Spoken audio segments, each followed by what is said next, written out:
Film fans of YouTube, hello and welcome back to the channel.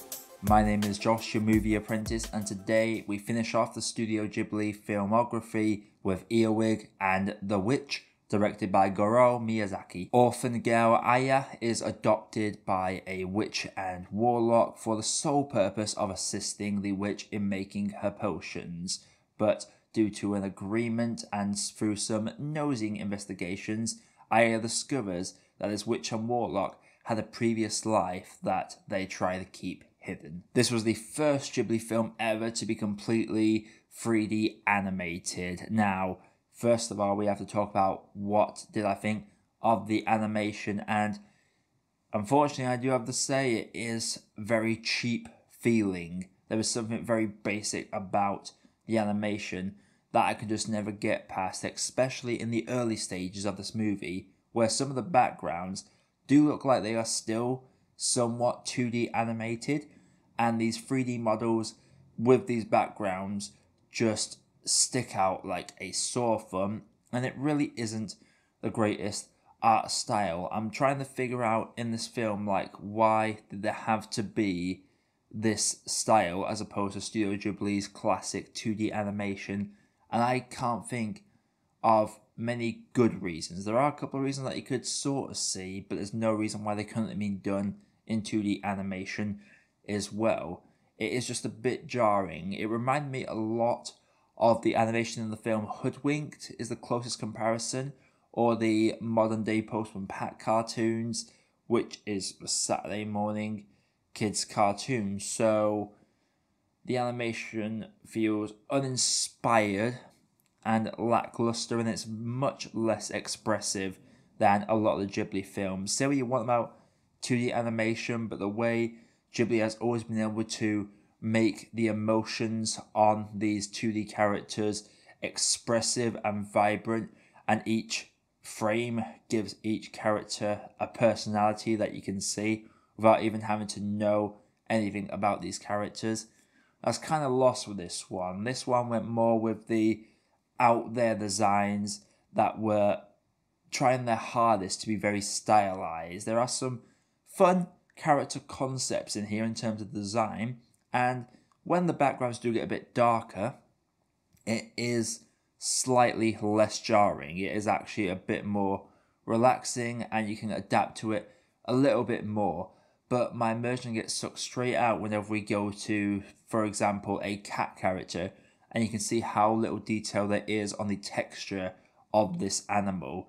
There are several moments like this, and unfortunately, the animation, while you can get used to it after a while, it really didn't need to be in this style of animation. I feel like this is Ghibli trying so hard to catch up to the dominant world of 3D animation in this day and age, but their hearts weren't really in it, and it just really shows on the uninspiring animation that we see before us. A shame too, because the character of Aya is actually, on occasion, quite charming and quite lovable. There are moments where I absolutely adore our lead character. She has some great moments where she's being stubborn, or quirky, or goofy, or funny, or just playing off naivety. But there are other times where you feel like she's just being a brat for being a brat's sake. So she's quite the inconsistent character, but she does have several lovable moments that are up there with several Ghibli protagonists. I think she's one of the few things they nailed in this movie. As you could probably tell looking at some of the concept art and production art that has been pitched as promotion for this film, there is some musical subplot, and I will say that the song that they keep playing is catchy as hell. Now, I did watch this in the Japanese subbed, so I don't know how it sounds in the dubbed version, but in this Japanese version, the original version, it is quite catchy. I have listened to it a few times, just relaxing while I'm editing. It's a fun little jam, and it does give us some of the more colourful and memorable segments of this movie. This only clocks in at about 87 minutes, I think, is the official runtime for this, so it's on the shorter end on a lot of Ghibli films, and I'm generally all for hour-and-a-half films because it keeps things tight and to the point. But my problem with this movie is it stops and starts so many times. It doesn't feel like anything is really answered or solved. There are several plot points in the vein of Porco Rosso where things are set up but they are never fully explored. And that is a big issue for me. And I'm just going to say it. This film just ends at what feels like should have been the start of the third act. It feels like they left half this movie on the cutting room floor. And that's really what just sent the bar right down for me, is that this film just ends at a point where you think there's a little bit more to come, a little bit more for resolution to get a full fleshed out look at everything that's been hinted at thus far. But no, the film just ends. Nothing is learned. There is no plot advancement. There's no revelations. It's more of a character dynamic has shifted slightly. That is all that is resolved in this. I came out thinking, what did I just spend 80 minutes watching? There's a story here that left out its last few chapters, and that did honestly drive me up the wall when it just ended. A couple of small good things about this. I do like the relationship that Aya has with Mandrake. I think that is probably the strongest element of this film, apart from Aya's inconsistent character. The relationship between these two was subtle, touched upon, and it was adorable. It was nice.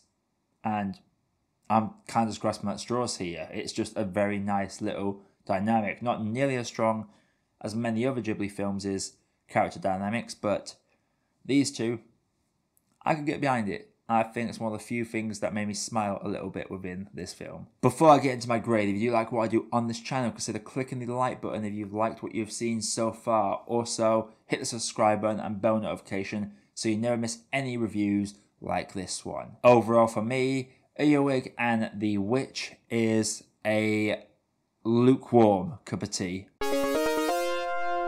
So, Earwig and the Witch, have you seen it? If you have, let me know what you thought down in the comments below. Again, if you haven't done it already, click the subscribe button, hit the bell notification, drop a like on the video, it really helps with the algorithm. Coming up on the channel, we have got the Studio Ghibli ranking video, which is going to be quite a long one indeed. And I am quite happy to say that I'll be revisiting The Exorcist. There's a couple of new films that are out, but it feels like everyone's reviewed. I'll probably do a poll on my Twitter that you can follow me at Movie Apprentice. Let me know in the voting polls what you would like to see me review next. But until next time, my name is Josh. I have been a Movie Apprentice, and I'll see you in the next video.